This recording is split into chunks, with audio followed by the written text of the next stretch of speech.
La primera pregunta, yo sé que tienes muchas historias que contar, muchas luchas como me estabas contando, pero quiero empezar en una parte de tu vida que es menos conocida, ¿no? Cuando regresaste a México, ¿no? Y lo que he aprendido es que vivías en México 7 años, ¿verdad? Después 7 de años, regresar. sí. Entonces, quiero empezar en esos primeros días, cuando regresaste a México. ¿Qué es lo que miraste cuando regresaste a México? ¿Qué es lo que sentiste? Y llegando allí, a tu pueblo, el pueblo donde criaste, ¿cómo había cambiado México y cómo habías cambiado tú cuando regresaste a México esa vez? Bueno, en realidad cuando yo regresé a México, pues hablando con mis padres, mi papá me decía que yo debería de comenzar a buscar un trabajo para tener una estabilidad económica.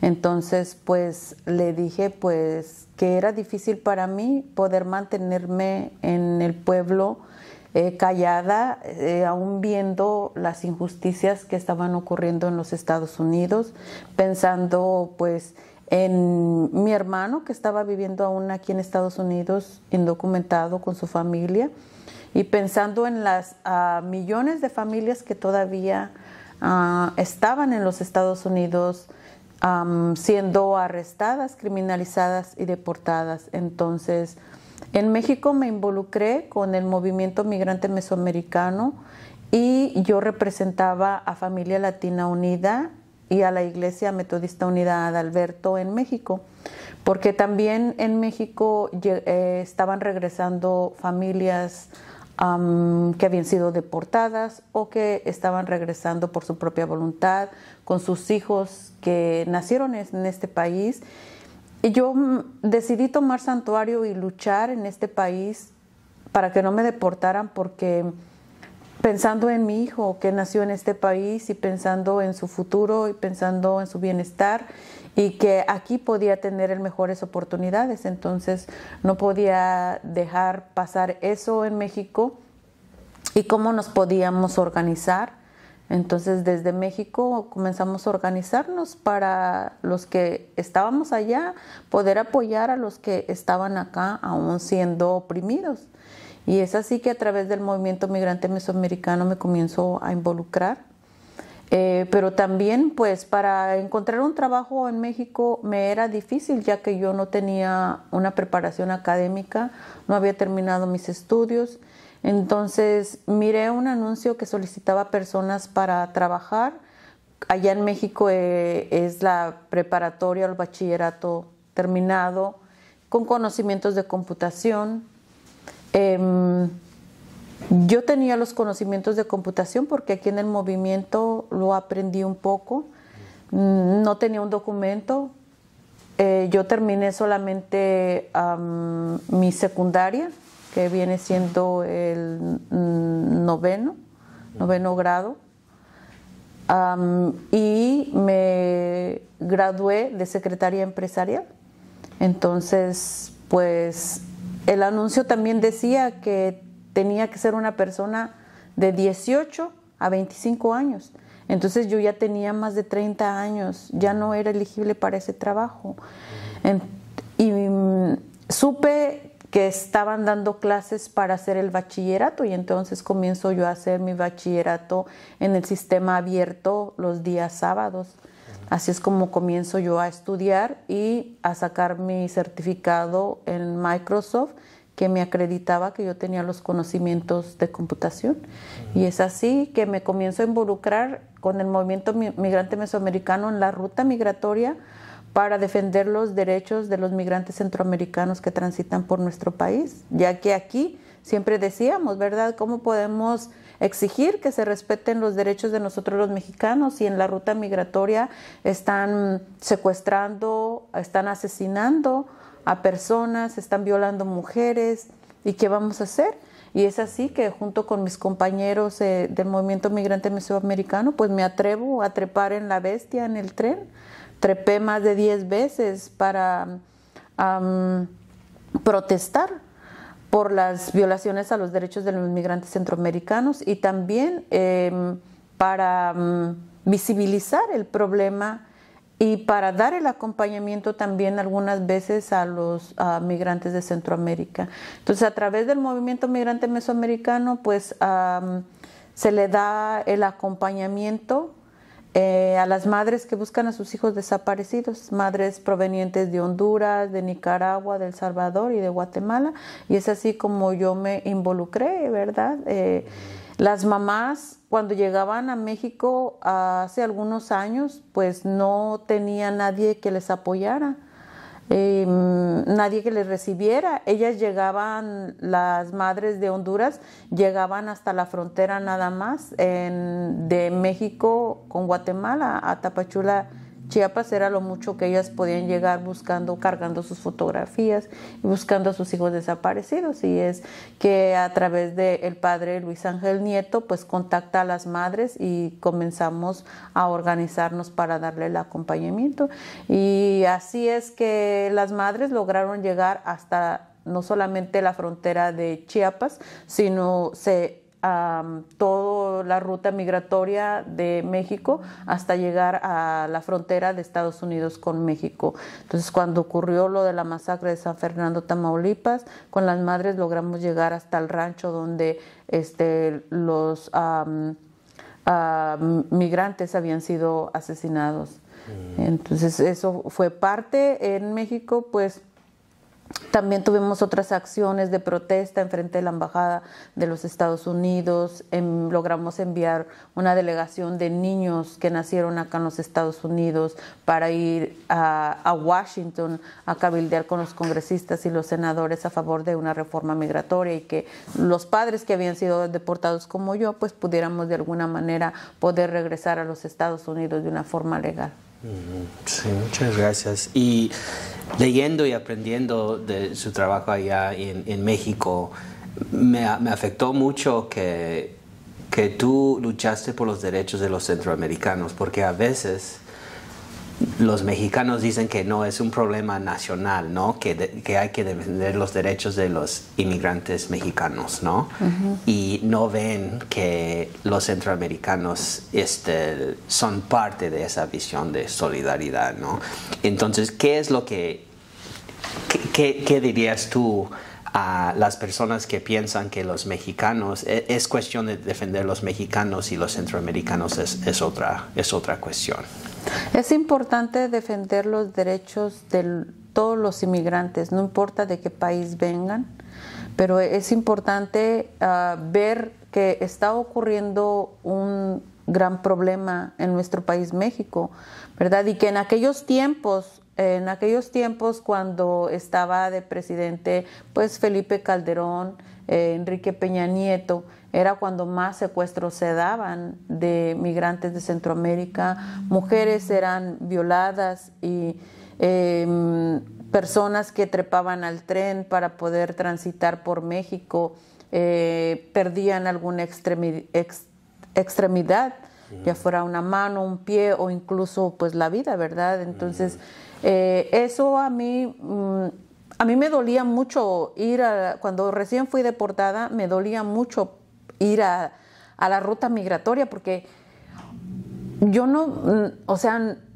emocionalmente me dolía tanto poder ver la realidad porque, la gente viene arriesgando su vida, las mujeres son violadas, incluso los hombres también estaban siendo violados y secuestrados, arriesgando todo eso para llegar a un país en donde nos van a tratar como criminales, donde no nos van a reconocer nuestros derechos como trabajadores internacionales.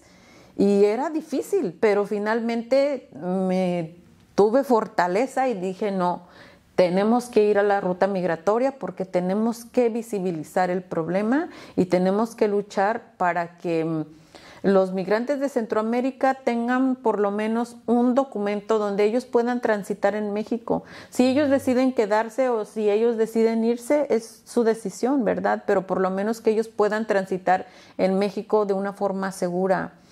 Y finalmente nosotros, como parte del movimiento migrante mesoamericano, fuimos las primeras personas que llegamos en caravana y que logramos entrar al Congreso de México, de los Estados Unidos mexicanos, para cabildear con los congresistas y con los senadores para la necesidad de que ellos pudieran tener un permiso para poder transitar. Y eso fue una lucha muy grande. Y eso yo dejaba a mi hijo en Michoacán, porque yo soy originaria de Michoacán, mi casa está en Michoacán, mi familia vive en Michoacán. Entonces mi hijo, esos 7 años que yo que estuvimos viviendo allá, pues él estuvo al cuidado de mis hermanas, que yo agradezco mucho el gran apoyo que ellas me dieron para yo poder seguir haciendo mi trabajo la mayoría del tiempo voluntario. Entonces, gracias al apoyo de mis pastores, de mi iglesia, siempre yo podía tener pues algo como poder sobrevivir en México. Bueno, muchas gracias. Y otra pregunta que tengo es que me acabas de decir un poquito de los avances que habías visto aquí en Chicago, ¿no? Y siguen todavía hay grandes problemas, ¿no? Aquí en Chicago. Pero sí ha habido avances en las últimas décadas. En México, durante el tiempo que estabas allá y todas las luchas que han hecho allá en México acerca de los derechos de los centroamericanos, ¿viste avances en México acerca de eso? Sí hubo avances en México. En estos últimos 6 años, nuestro presidente Andrés Manuel López Obrador le dio prioridad a la situación que está pasando en México.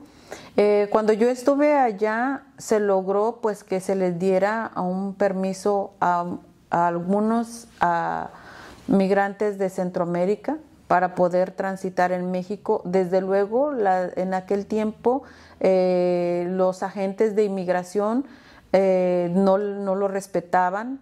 Cuando las personas lograban llegar hasta la frontera, un ejemplo Monterrey o Tamaulipas, no respetaban ese permiso que tenían las personas, un permiso humanitario para poder transitar en México, y eran detenidos y deportados las personas, pero sí logramos visibilizar el gran problema que había y de que se tenía que solucionar lo que estaba pasando con los secuestros, con las extorsiones y con las violaciones. Entonces, pues eso fue un gran trabajo a costa de nuestra seguridad, porque también había amenazas hacia nosotros, había amenazas hacia los sacerdotes que están en la ruta migratoria, apoyando y dándoles refugio a la gente que han venido a transitar México para llegar a buscar una vida mejor. Sí, y yo tengo algunas preguntas acerca de esa cuestión de seguridad en México, porque sé que regresaste a México en 2007, ¿verdad? 2007, sí. Y entonces, yo sé que con la presidencia de Felipe Calderón y todo no empezó en 2006, pero la violencia empezó a subir a niveles horribles empezando en esos años. Entonces, me imagino que vivías mirando esa subida de violencia y de la inseguridad en México. ¿Me puedes contar un poquito de lo que miraste en México acerca del narcotráfico y de la cuestión de inseguridad en México? Sí, claro, pues básicamente estaba iniciando la administración de Felipe Calderón, y fue a través de, en ese tiempo, pues estaba yo recién llegada. Mis padres me decían, mira, ten cuidado, no salgas mucho, las cosas han cambiado, hay gente mala aquí y debes de tener cuidado con lo que haces. Entonces, básicamente yo estaba viajando mucho fuera de Michoacán, a la ruta migratoria, a la Ciudad de México, participar en foros sobre inmigración, tanto en México como fuera de México, y también estaba viniendo a lo que era pues el Tijuana, que la organización de Hermandad Mexicana Transnacional, ellos fundaron una casa para dar refugio a las mujeres que eran deportadas. Nuestra compañera Micaela Saucedo, que en paz descanse, ella era la directora de Casa Refugio Elvira y ella estaba a cargo del refugio. Entonces yo iba como una vez por mes y yo me quedaba como hasta una semana en Tijuana para estar ayudando o estar buscando como ayuda para que más gente llegara y se solidarizara con la Casa Refugio Elvira. Y bueno, allí en Casa Refugio Elvira pues nos dábamos cuenta de lo que estaba pasando en la ruta migratoria con los migrantes. En aquel tiempo estaba la policía, la AFI, que pues básicamente ellos se extorsionaban, secuestraban a los migrantes, incluso la misma policía detenía a los migrantes y los vendía a la delincuencia organizada en aquel tiempo por 2,000, 3,000 pesos, hasta 5,000 pesos, y decían que los que tenían más valor eran los migrantes que venían de Cuba, que ellos si los secuestraban, ellos valían más, podían pagar como el rescate más grande, ¿verdad? Entonces, en ese tiempo, pues también como en la frontera nos dábamos cuenta de que cuando las personas eran deportadas y hacían llamadas a sus familiares a Estados Unidos, mismos gente que trabajaba para el Instituto Nacional de Migración, el Grupo Beta, muchos de ellos estaban trabajando con la delincuencia organizada. Y ellos, como los migrantes hacían las llamadas y a través de las llamadas ellos como extorsionaban, después esa gente extorsionaba a los familiares acá en Estados Unidos. Entonces, muchas veces pues nosotros tratamos de a buscar los apoyos para ayudar a los migrantes que llegaban deportados a que regresaran a su lugar de origen, que no se quedaran en la frontera para que no pudieran ser como víctimas para ser secuestrados o extorsionados, o las mujeres principalmente, que no les fuera a pasar nada malo. Sí.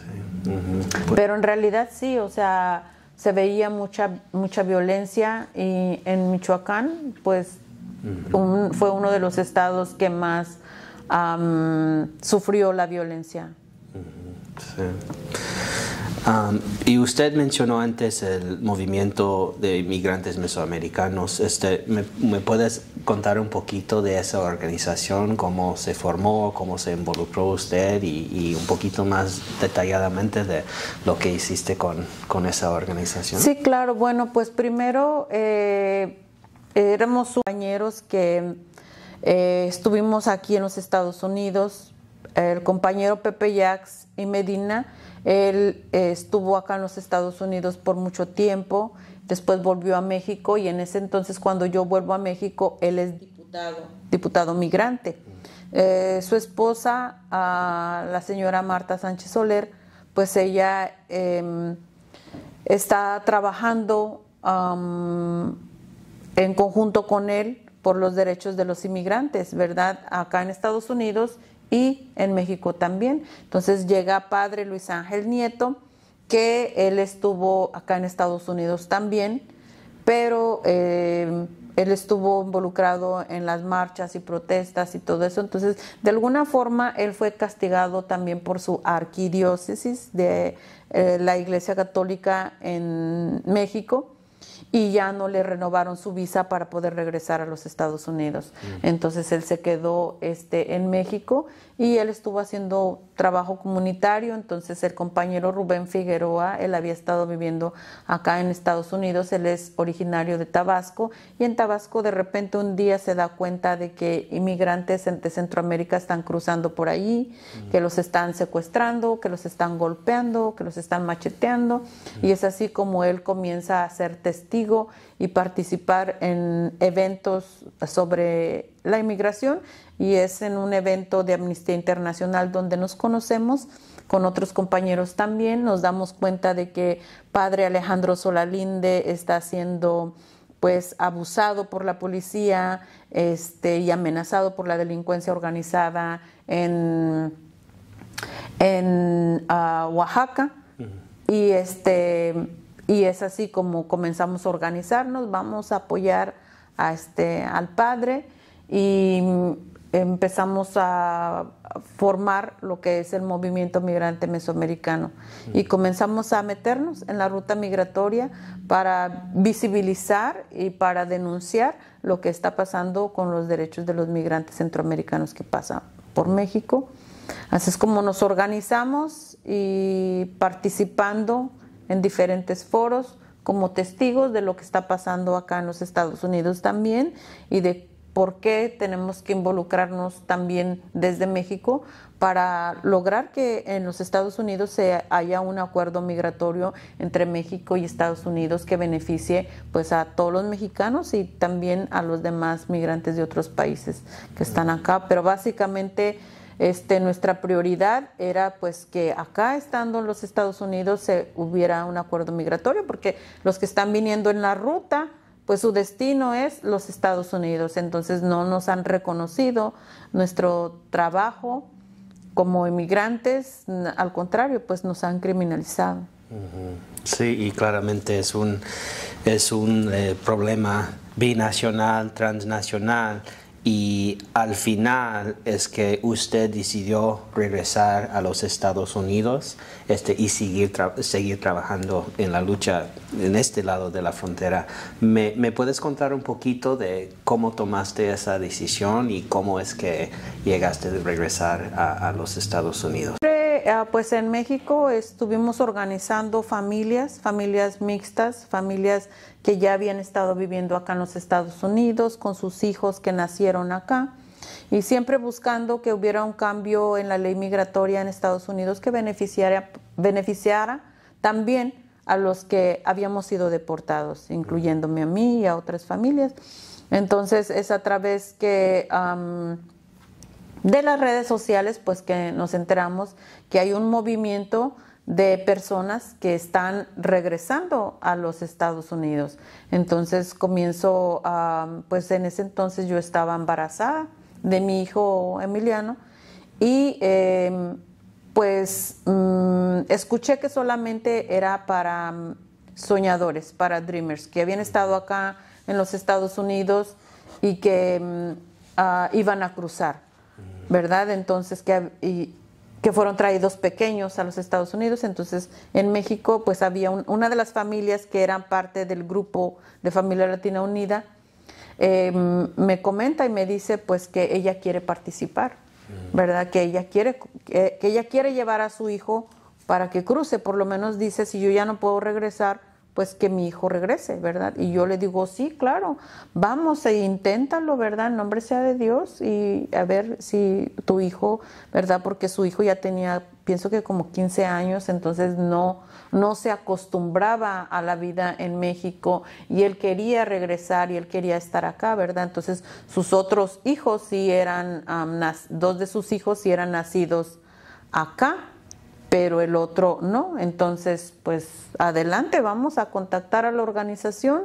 Contactamos a la organización, ella llenó todos los documentos que le estaban pidiendo, y nos vamos a la presidencia municipal allí en el pueblo, en Marabatío, a pedir ayuda, ¿verdad? Y pues para que ella pudiera pagar el pasaje a llegar a la frontera, y se iba a estar unos días en la frontera y buscando la ayuda, ¿verdad? Fue muy poco lo que logramos, pero ella logró viajar a la frontera, y es cuando pues le estoy mandando mensaje y ella no me contesta, y finalmente me dice, ya estoy acá en Estados Unidos, ¿verdad? Y es como, para nosotros como fue como, ok, y reíamos y celebrábamos, y, ¿verdad? Gloria a Dios, mira, porque, o sea, es una gran ilusión de la familia que quiere regresar porque quiere tener una vida mejor. Después sabemos que hay otra actividad, para más familias, se abre para que más familias crucen, ¿verdad? ¿Y por qué? Bueno, porque está ocurriendo una gran violencia en nuestro país y las familias están siendo vulnerables, ¿verdad? Y al principio nos obligó la necesidad a venir a los Estados Unidos y después la violencia nos obliga a tener que venir a buscar refugio a los Estados Unidos.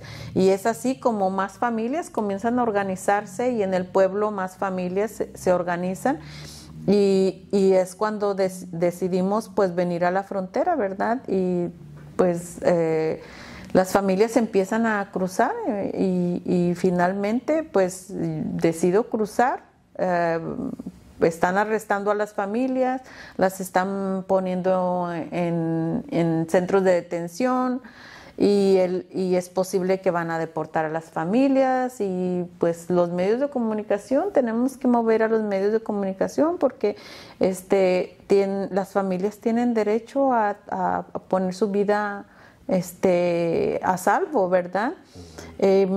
Finalmente pues decido cruzar con mi hijo en brazos y mi hijo Saúl de 15 años, ¿verdad? Con la amenaza de que me podían poner en la prisión federal hasta 20 años. Antes de cruzar pues consultó a mi abogado de inmigración, mi abogado Chris Virgin, el cual yo siempre he estado muy agradecida por toda su asesoría que él me ha dado en estos más de 20 años. Y hablo con mi pastor, Walter Coleman, con mi pastora Emma Lozano y con mi pastora Jacobita Alonso y nos reunimos y el abogado dice, si tú cruzas, te pueden poner en la prisión federal. Mi pastor dice, pues, ¿qué quieres hacer? ¿Verdad? Porque ya el abogado está diciendo y mi pastora Emma dice, pues, ¿qué quieres hacer? Pero lo que tú decidas hacer, vamos a estar contigo. Pastora Jacobita también dice, como, lo que tú quieres hacer. Y sé que no estaba sola.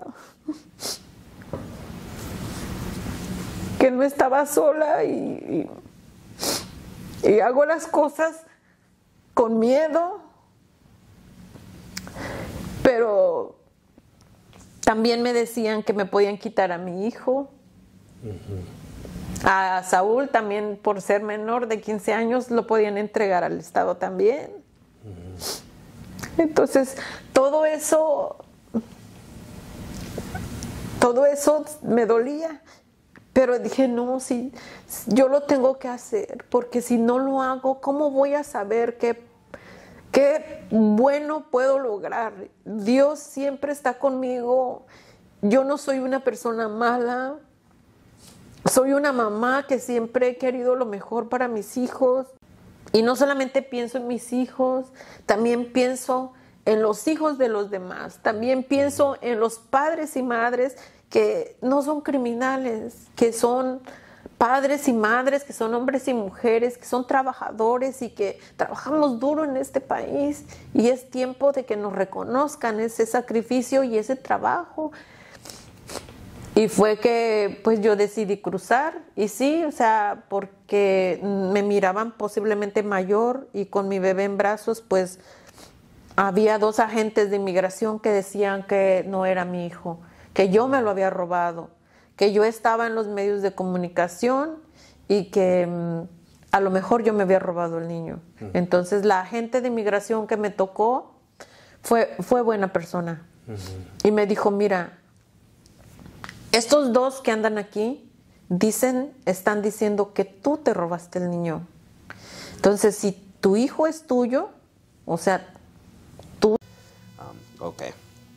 Ok, señora Elvira Arellano, muchas gracias por estar aquí de nuevo.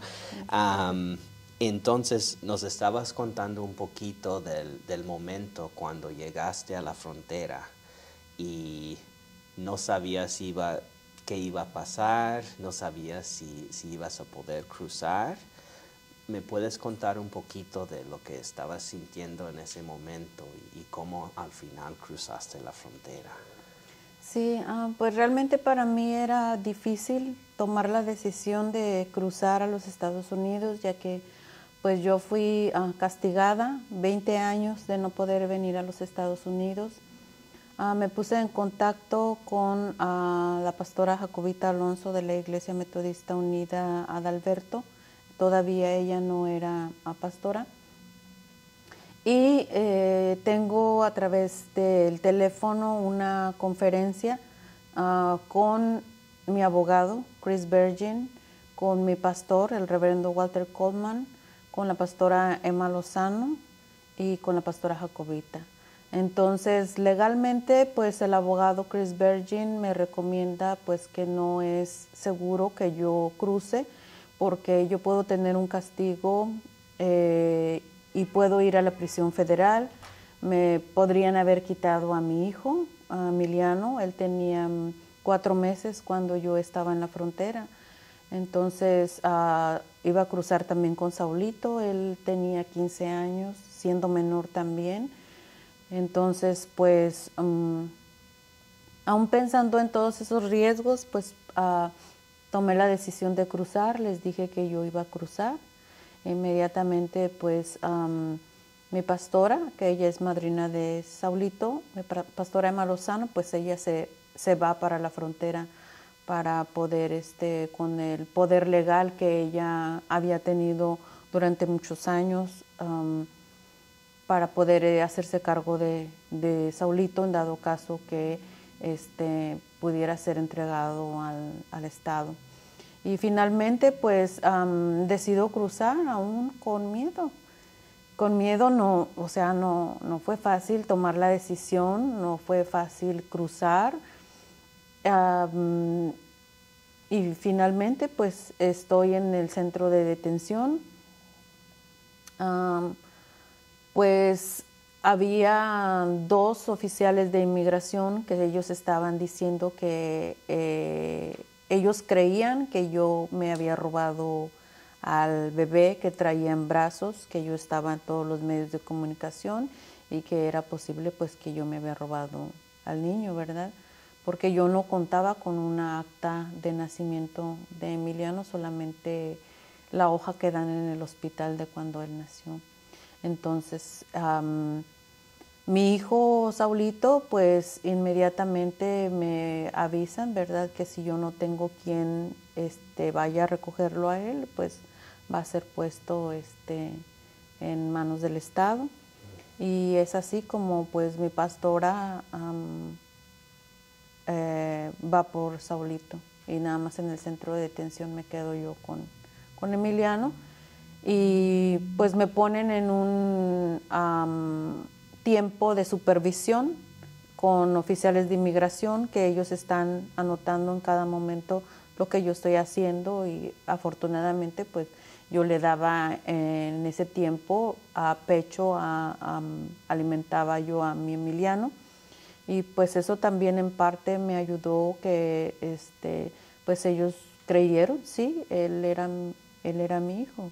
Fueron días difíciles y finalmente pues me permiten la entrada a los Estados Unidos.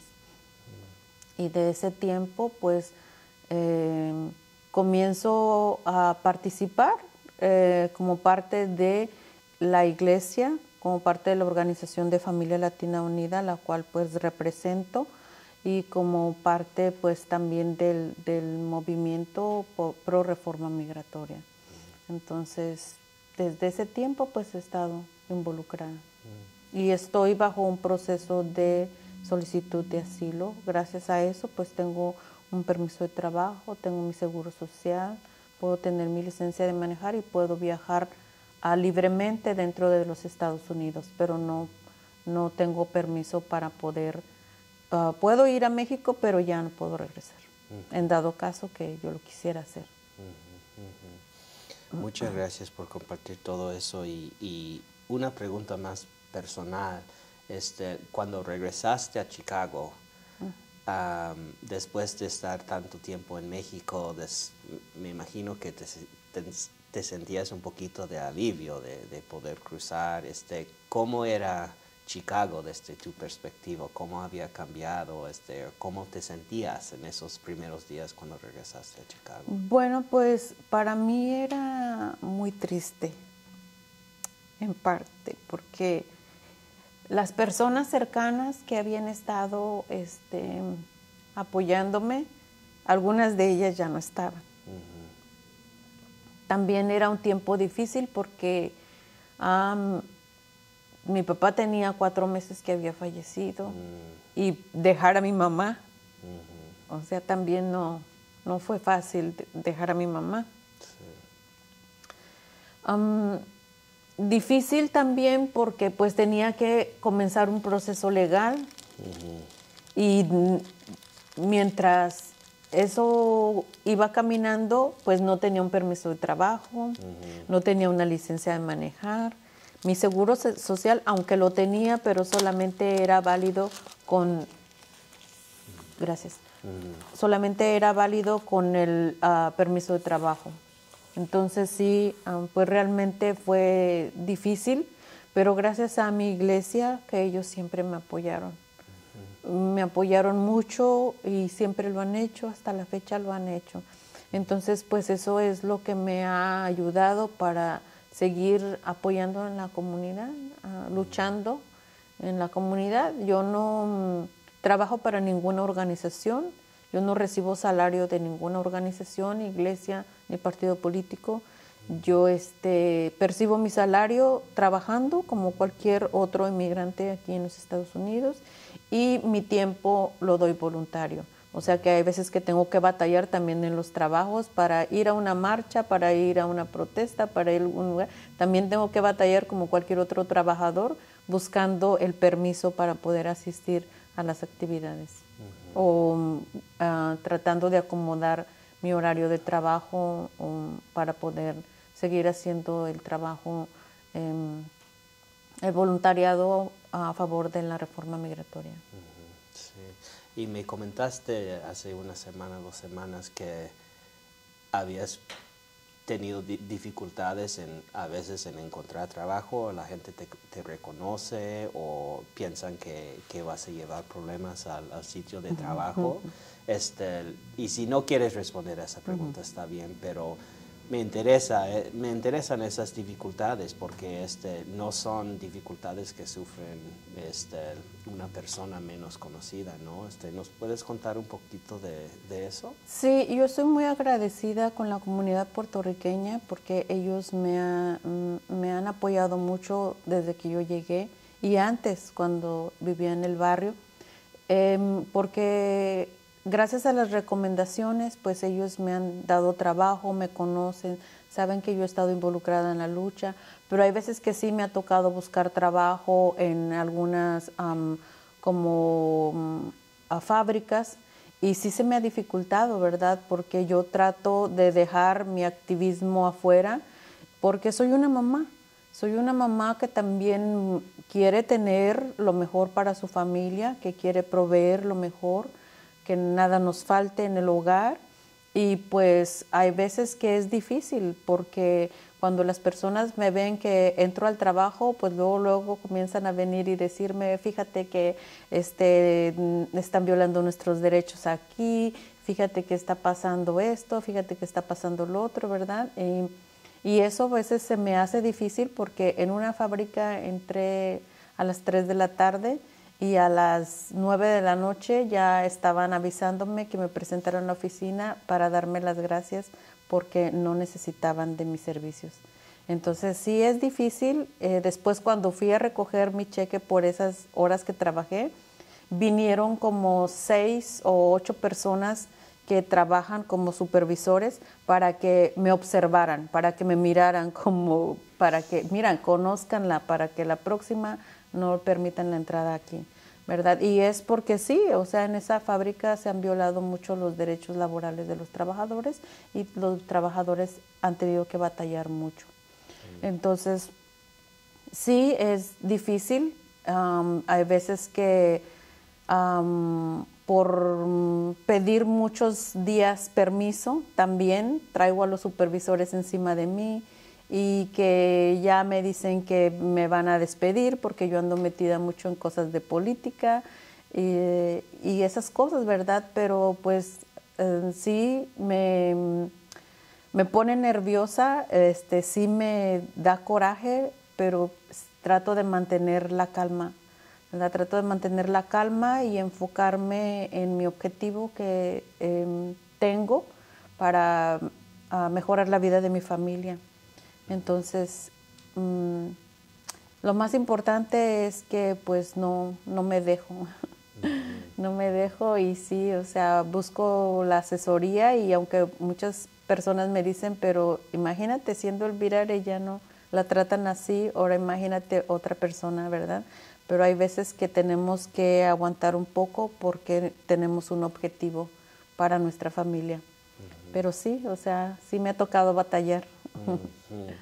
Pero también ha habido mucha solidaridad de gente. Hubo un tiempo en que durante la pandemia estuve limpiando casas y las recomendaciones, yo estoy muy agradecida con cada una de las personas que extendieron recomendaciones para que yo pudiera tener un trabajo durante la pandemia, porque yo trabajaba en un restaurante y los restaurantes fueron los primeros que cerraron sus puertas. Entonces, yo estoy muy agradecida con las personas que me conocen y que han recomendado mi trabajo. Bueno, me gusta cuidar personas de la tercera edad, es lo que me gusta mucho ayudarles y me apasiona ver a la gente como ellos ser felices y me gusta mi trabajo. Qué bueno. Otra pregunta que tengo es que ya tienes 2 hijos, pero ya más grandes, pero sigues siendo activista, sigues siendo trabajadora y siempre es cuestión de balance, ¿no? Entonces, y siempre tú has dicho que tu familia, ¿no? Que estás luchando por mantener tu familia intacta.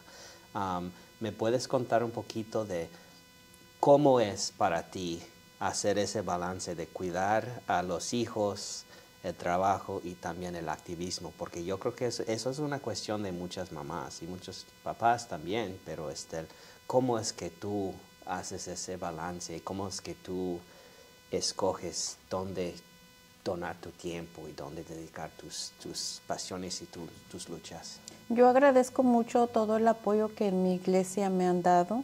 Mi pastora Jacobita, mi pastora Emma, pastora Betty, que ellos fueron, y también los hombres de mi iglesia y mis hermanos también, mi familia, que siempre me apoyaron y para darle buenos consejos a mi hijo Saúl. Él ahora ya tiene 25 años, ya se graduó de la universidad y él es un buen muchacho. Ahora él ya ha formado su familia, ya soy abuelita, tengo mi nieta unos días que ella nació y ahora solamente tengo a mi Emiliano que tiene 10 años y su papá pues está con nosotros y afortunadamente pues de que no, en una parte a veces Saúl, mi hijo, me ayuda para con Emiliano o su papá, o hay veces que también las amistades que tengo alrededor, personas cercanas en la comunidad que viven en el área, que me ayudan para cuando yo necesito quien recoja a mi Emiliano de la escuela.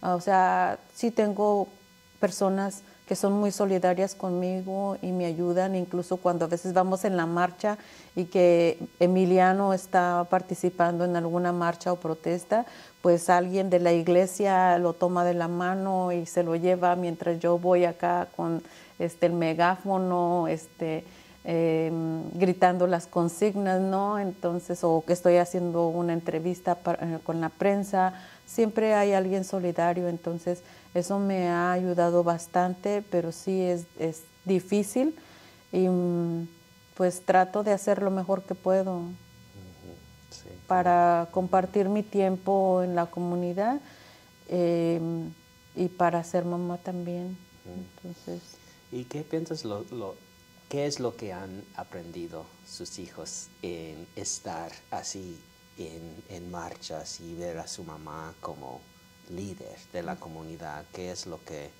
han aprendido de esas experiencias? Bueno, Saúl él ya tiene 25 años, entonces él estudió justicia social y su carácter es diferente al mío, como que pienso que es el polo opuesto a mí. Él es muy noble, entonces Él ahora tiene su trabajo y eso le permite pues ayudar a otras personas. Y también en la comunidad él es muy solidario, siempre anda viendo la forma de cómo poder ayudar a los demás. Sobre todo ahorita que vemos que aún no tenemos justicia para los 11 millones de indocumentados, seguimos trabajando con los congresistas, con los senadores, en la comunidad para lograr que haya los permisos de trabajo para ellos. Entonces mi Emiliano, luego hay veces que por no querer ir a la escuela, él dice, yo quiero ir a la marcha. Y dice, tú siempre has dicho que tenemos que ir a luchar, ¿verdad? Es muy listo. Ajá, entonces, pues sí, a él le gusta dibujar, a Emiliano le gusta dibujar, entonces ahora ya nos ayuda a veces con las pancartas, a hacer las pancartas y dibuja como una familia, y le gusta a él dibujar, colorear también, entonces a veces él nos ayuda también mucho. Qué lindo, sí. Entonces ya tienes casi 10 años de estar aquí de regreso, ¿verdad? Sí, en los ya más de Estados 10 Unidos. años, ya más de 10 años. Sí. Entonces, pensando en ese tiempo en los Estados Unidos, ¿cuáles son algunas de las memorias, los eventos, las luchas que te dan más orgullo en haber participado en esos años aquí en Estados Unidos? Bueno, pues en el 2005 es cuando se pasa la ley HR 4437, conocida como Sensenbrenner. En ese tiempo, pues nosotros como Familia Latina Unida ya teníamos un camino de lucha, de cabildeo con los congresistas y los senadores en Washington a favor de una reforma migratoria, y es cuando viene la campaña de los Minutemen, que es la gente antiinmigrante, pedir que se nos deporte a todos los inmigrantes. Y bueno, primero en ese verano del 2005 es cuando el pistolero, y es reconocer el trabajo del pistolero Rafael Pulido, que era locutor en aquel entonces aquí en Chicago, muy escuchado por los latinos, y que él comienza a hablar de que ¿por qué no hacemos una protesta a los Minutemen? Y comenzamos a ir a la radio, participar. Había la abogada Rosalba Piña, el padre Marcos y otras personalidades de la comunidad que comenzaron a ir a la radio y decir, pues, defender a la comunidad inmigrante. Y es cuando ese verano, pues, se comienza a organizar. También el otro locutor, el Chocolate, en ese entonces, de la radio también, la radio opuesta a la del pistolero, pues también se une, ¿verdad? Y se hace una manifestación en Back of the Years, allá por la 47, donde está el Soaporama. Ahí se organiza la marcha, y mucha gente, yo creo que eran más de 50,000 personas latinas. Históricamente no había habido una movilización en ese tiempo de esa magnitud, aunque se hizo en aquel lado. Y nosotros estábamos llegando la madrugada de ese día que se hizo la marcha, estábamos regresando de Washington, D.C., porque habíamos ido a cabildear. Entonces fue un gran éxito esa manifestación en contra de los Minutemen, y habían hecho varias manifestaciones pequeñas, y finalmente, pues en diciembre es cuando llega la HR 4437, y es cuando comenzamos a organizar lo de las marchas de 2006. Que fue aquí en Chicago, fue en marzo,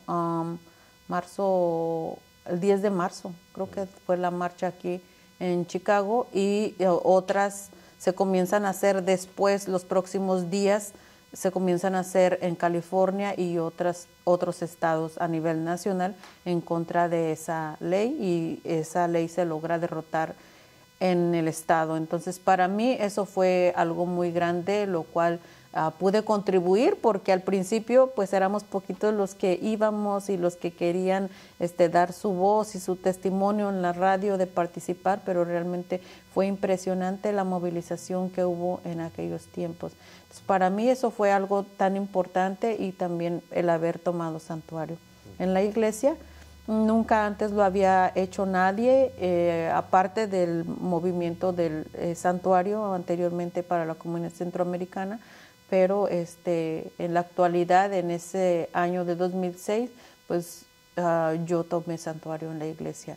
Y fue algo muy grande porque llegaron grandes personalidades a darme su apoyo, como a la esposa Jackie Jackson, la esposa del reverendo Jackson, que llegaron a la iglesia, el Dolores Huerta también, el padre Pistolas,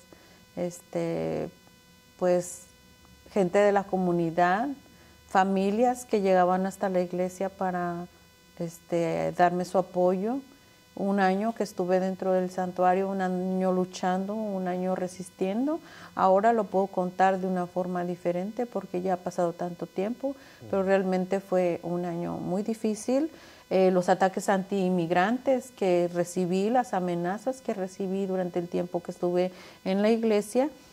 Mi pastora Betty Guevara, ella se encargaba de revisar la correspondencia y de darme las cartas de apoyo, las cartas de solidaridad, las cartas de ánimo, tarjetas que me enviaba la gente, pues me las entregaba. Pero las cartas de odio, ella nunca me las entregó, siempre las mantuvo separadas, y fue apenas hace como 2 meses que mi hijo Saúl me entregó, y eso fue porque yo les pedí que tenían que entregarme esas cartas de odio porque las quiero tener yo en mis manos. Entonces, esas cartas de odio ahora las tengo yo, pero aún yo no me he atrevido pues a leerlas y eso, porque en realidad, o sea, solamente las quiero como se puede decir como pruebas de el odio que la gente estuvo enviando a mí y a mi familia durante el tiempo de resistencia en el santuario. Entonces, pues para mí el momento en el santuario también muy importante es una persona que me envió una carta y dijo que era un veterano, que ahora que en ese tiempo trabajaba como conserje en una escuela, y que me mandó algunos pasajes bíblicos que los leyera, y dijo que mientras él tuviera trabajo, él me iba a estar mandando $7 en cheque de su banco. Ya tenía cada semana me llegaba un cheque de $7 a la iglesia. Y él decía, porque fueron los 7 días los 6 días que Dios se dedicó a crear la tierra, y el 7º día fue el de descanso, pero ese es el significado. Y pues los 7 días es de la suerte, y 7 es un número importante, y ahí me explicaba todo lo que significaba para él el 7. Entonces, o decía, el día que ya no te llegue el cheque es porque yo me quedé sin trabajo, porque me pasó algo, o porque tú saliste del santuario. Pero aún estando en México, todavía como 2 meses o 3 meses me estuvo llegando el cheque de $7, y fue algo muy, muy significativo. Y la solidaridad de tanta gente, la comunidad puertorriqueña, sin duda fue una solidaridad muy grande que yo tuve por parte de ellos, y pues mi corazón está aquí con la comunidad puertorriqueña.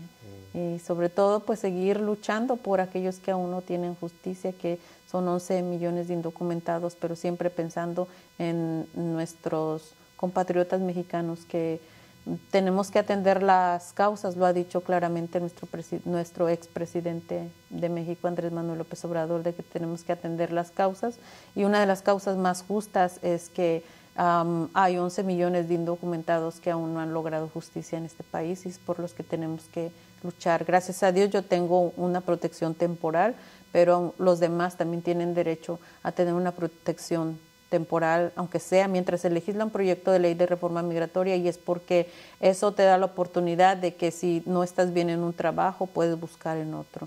Y es lo que me ha pasado a mí. Si no estoy a gusto en un trabajo, busco otro, y con mi permiso de trabajo puedo buscar trabajo en otro lado. Sí, no, muchas gracias, Estela. Una como última pregunta que tengo es que hablaste de los indocumentados, los 11 millones, y también en los años recientes ha llegado otra crisis migratoria de los venezolanos, los centroamericanos. Yo sé que siempre has luchado por los derechos de cualquier migrante, pero ¿me puedes contar un poquito de tu análisis, tu perspectiva sobre la llegada de los venezolanos, como miles y miles de venezolanos que han llegado aquí en los Estados Unidos? Sí, pues en nuestra iglesia fue el primer lugar donde llegó un grupo de personas de Venezuela, porque en el internet ellos buscaban un refugio donde poder llegar, pasar la noche. Entonces casi frente de nuestra iglesia está un refugio de la comunidad LGBTQ y fue ahí donde llegaron. Entonces de ahí es donde llaman a la pastora Jacobita para decirle que hay un grupo de personas provenientes de Venezuela que necesitan un lugar donde quedarse. Y la pastora Jacobita pues habla con ellos y dice, pues nuestra iglesia no está condicionada para ser un refugio, no es un refugio, no tenemos donde ustedes se quedan, pero si ustedes quieren descansar en la alfombra y una cobija, ¿verdad? Pueden quedarse. Y la pastora Jacobita les permitió allí y anduvimos todos los de la iglesia ayudándoles a buscar un trabajo, ayudándoles a buscar ropa y comida. Y el chiste es que la iglesia se convirtió en un refugio temporal, yo creo que como más de 6 meses. Por ahí, por la iglesia llegaron, sin recibir fondos de ningún lado. Llegaron, yo creo que más de 500 personas durante el tiempo. Se iban, les ayudábamos a buscar dónde vivir y se les ayudaba a buscar trabajo. Miren, busquen aquí, busquen allá. Y les empezamos a guiar porque pues eso es como todos hemos llegado de alguna manera a este país y tenemos que ayudar y ser solidarios con los demás. Sí ha sido una crisis difícil que le corresponde al gobierno federal atender. Desafortunadamente aquí en la ciudad de Chicago se vio muy afectada. Y precisamente la comunidad inmigrante indocumentada que tiene más de 30 años viviendo aquí en los Estados Unidos, que llevan esperando por una reforma migratoria, por tener un permiso de trabajo, aunque sea, pues ellos fueron los que más se sintieron agraviados por lo que estaba sucediendo, ¿verdad? Entonces, pues finalmente es cuando comenzamos a hacer la campaña por los permisos de trabajo para los 11 millones de indocumentados, pedir a todos los políticos locales y también a los congresistas y senadores, pues que se hiciera un cambio, que el presidente Biden hiciera un cambio administrativo para dar permisos de trabajo a los 11 millones de indocumentados mientras se legislaba un proyecto de ley de reforma migratoria. Sin embargo, pues el descontento de la gente, el que dicen no se va a hacer nada, no va a dar nada a los demócratas, no va a haber ningún cambio, y pues eso a la gente la ha desanimado y la gente lo que dice, si dejamos el trabajo, van a venir los venezolanos y nos van a desplazar, ¿verdad? Y se ha visto y los testimonios de las personas que lo han dicho, ¿verdad? Es porque están en las fábricas, están tomando mano de obra barata, están tomando pues a personas con su permiso de trabajo, y pues la comunidad que tiene muchos años aquí y no tiene un permiso de trabajo se le está dificultando, están batallando, están siendo rechazados por no tener un permiso de trabajo. Entonces creo yo que hay trabajos donde la comunidad que tiene más de 30 años pudiera aplicar, pero por no tener un permiso de trabajo no pueden hacerlo. Creo que el cuidar personas de la tercera edad, yo lo he visto que es un trabajo muy humanitario, y también pues te pagan por hacerlo. Entonces hay veces que se necesitan personas que sepan hablar inglés y no hay, ¿verdad? Es muy escaso.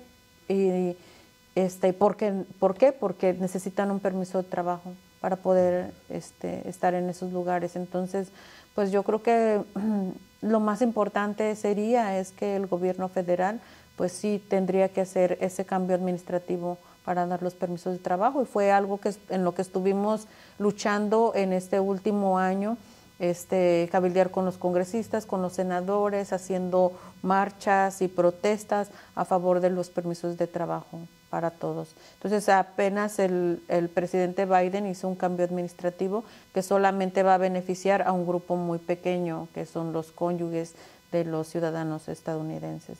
Y queremos pues que se amplíe más allá, ¿verdad? Y se ha tocado puertas con los políticos en la ciudad, con los políticos en el estado, para que haya ese cambio. Pero desafortunadamente el presidente Biden no ha escuchado el mensaje de hacer ese cambio.